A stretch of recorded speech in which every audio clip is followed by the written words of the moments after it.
Across cultures, modern life shares a common reflex. We spend our days swiping glowing screens and speaking the same two syllables into the void, hello.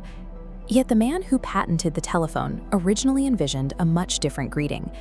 Alexander Graham Bell spent his career insisting that the world should answer his invention with the nautical shout, Ahoy-hoy. Drawing from his maritime background, Bell believed that hailing a distant party like a passing ship was the only professional way to initiate a conversation over a wire. Our standard greeting represents the winning protocol of a 19th century technical rivalry, a deliberate design choice that redefined how humans address one another.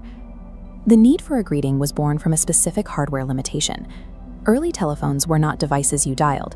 They functioned as a permanently open, live audio line between two fixed rooms. These prototypes lacked a critical component, a ringer. There were no bells or mechanical alerts to notify the person on the other end that a call was starting. Without a signal, users were left to yell into the mouthpiece, shouting, "Are you there?" or "What is wanted?" hoping someone in the next building was close enough to hear. This acoustic chaos forced early developers to find a predictable verbal ritual, a specific vocal trigger that would let both parties know the hardware was ready for use. In 1877, Thomas Edison entered the market. As he prepared to install a new system in Pittsburgh, he approached the greeting as an engineering problem rather than a social one. He faced a massive environmental hurdle: primitive iron wires. These lines produced a constant, crackling electrical static that made subtle speech nearly impossible to hear. Bell's ahoy struggled in this environment. The soft vowels of the nautical greeting were easily swallowed by the mechanical noise of the line. Edison sought a local ping, a specific sound designed to cut through the interference and grab the listener's attention immediately. He settled on a word that was more of an exclamation than a pleasantry. At the time, hello or halloo was a sharp cry used primarily to incite hunting dogs or get someone's attention from a great distance.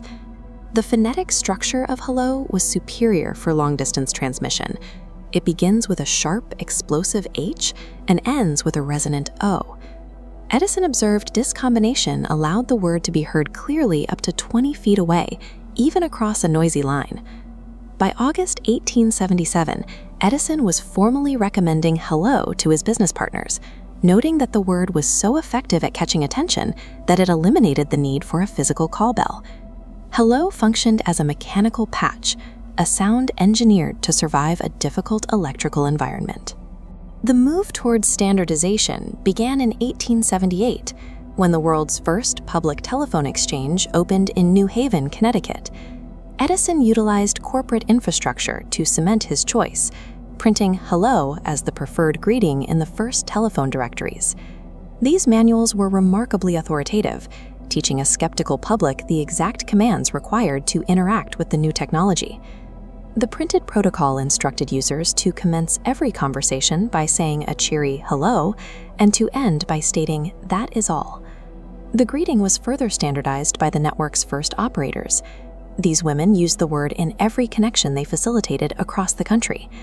This constant repetition was so effective, the operators themselves were soon labeled "hello girls," cementing the word in public consciousness. By leveraging directories and operators, telephone companies turned an engineering solution into a global social norm. Alexander Graham Bell never accepted the change.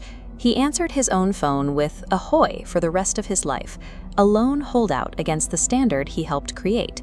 But the word had already transcended the technology. By the 1880s, people were using hello for face-to-face greetings, an application that would have seemed foreign just a decade prior.